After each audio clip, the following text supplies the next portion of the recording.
Greetings, true crime lovers. Welcome back to Unveiling the Darkness. I'm Sofus and I'm joined by my fellow crime lion, Gustav, and we also goes under the name Søstal 1 and 2. Today we are gonna diving deep into the killing saga of Robert Yates, the shadowy figure who terrorized Spokane for decades. Absolutely, Sofus. Before we explore the mind of Yates, let's introduce our guest for today. We have Silas, a criminal psychologist with a big eye for these killers, and Rasmus, a true crime journalist who has covered cases like Yates. Welcome both. Yes, thanks for being here, boys. It's a pleasure. And now, Robert Yates, an ordinary man with an extraordinary dark side. Silas, what can you tell us about the psychology behind his actions? Well, Sophus, the complexity of Yates' psyche is truly baffling. We are looking at a man, he led a double life, he had children, he had a family, but he seamlessly blended into society while also harboring this deep and gruesome compulsion, and it's often a combination between nature and nurture that shapes these killers. Okay, but is it possible to see any signs of people turning into serial killers in their youth? What do you think? That's a great question. Physical and sexual abuse is a very often thing. Also, family dysfunction, emotionally distant, and absent parents are also very common examples of this happening. People can, when they are young and experience these things, they can also turn to hurting animals and hurting other things, which is a keen sign to turning into these serial killers later on in their life. Is there any known examples of this? Well, two common examples are Charles Mason. He was a serial killer with a very dysfunctional family. Also, Richard Chase is another killer with the same sort of background. Silas, can you tell us about who is Robert Yates in a short? What kind of man was he? Well, Robert Yates, he was a former U.S. Army veteran who in the late 1990s, he shocked the Pacific Northwest by committing these strings of murder. Despite his seemingly ordinary life as a family man, Yates was unveiled as a serial killer, leaving a lasting impact on the communities he terrorized. His military background and his personal struggles played a role in the emergence of the dark chapter in criminal history. Is it true that Robert Yates was a family man and a normal person while committing the horrible crimes? Yes, Robert Yates was married and had 5 children. His family was not directly involved in his criminal activities, and his actions shocked the people close to him. And the details of his family life are not as discussed as his criminal activities, as the focus was to be on his role as a serial killer and the impact on the victims and the communities that he affected.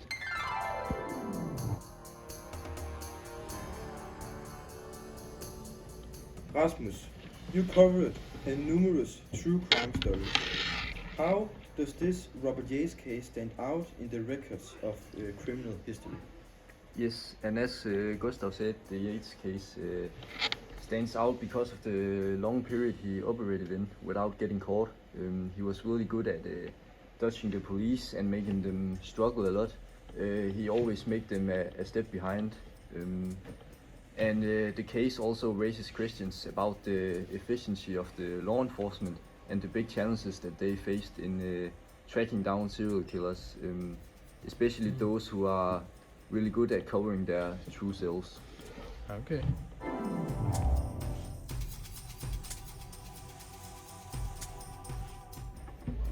Now, let's shift our focus to the investigation. Yates managed to escape capture for so long. Rasmus, do you think there were coordinated issues that contributed to the delay in Robert's arrest? Absolutely, Sophus. I think there were big significant changes, including the transient nature of his victims and the societal stigma surrounding the sex work, and it created an environment where these crimes were overlooked a lot, and that gives Yates a really good opportunity and just allowed him to continue his killing without any problems. That was super cool. And the moment of reckoning finally arrived in 2000. Silas, can you please walk us through the breakthrough that led to Yates' arrest? Yeah, well, the advancement in technology played a very pivotal role. There was DNA evidence that connected him to these crimes, providing this very crucial link that had been missing for so long. This is very much a reminder to how crucial scientific tools are in solving these cases. Another case such as Nancy Benelek, she was stabbed in 1970, and Anna Kane and Stacey Lynn strangling, were also cases of DNA being found and then later the murderers getting caught because of the DNA. This is also proves that the police are very much evolving and being better at tracking and finding these killers. As we explore what happened afterwards, it's important to discuss the impacts on the victims' families and the community at large.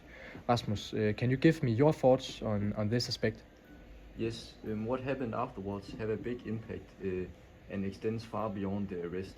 Families are left with an unimaginable grief, and the community must confront the uncomfortable reality that serial killers can lurk even in familiar surroundings. This aftermath is still here 20 years later, where the neighbors and the family of the victims never really can feel totally safe. Ah, that's interesting. Let's talk about the broader topic of true crimes. It's a genre that has gained a big popularity. Silas, why do you think people are so drawn to these stories? Well, true crimes that provides a window into the darker aspect of the human experience. It's a way for us to explore the criminal behavior and understand the failures in our justice systems.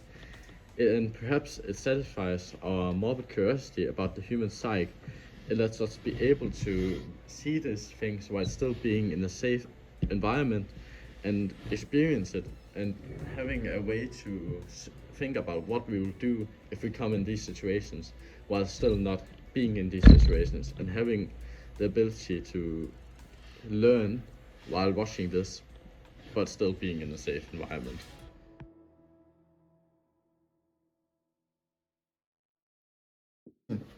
This podcast is sponsored by Secure, chatkonsulent.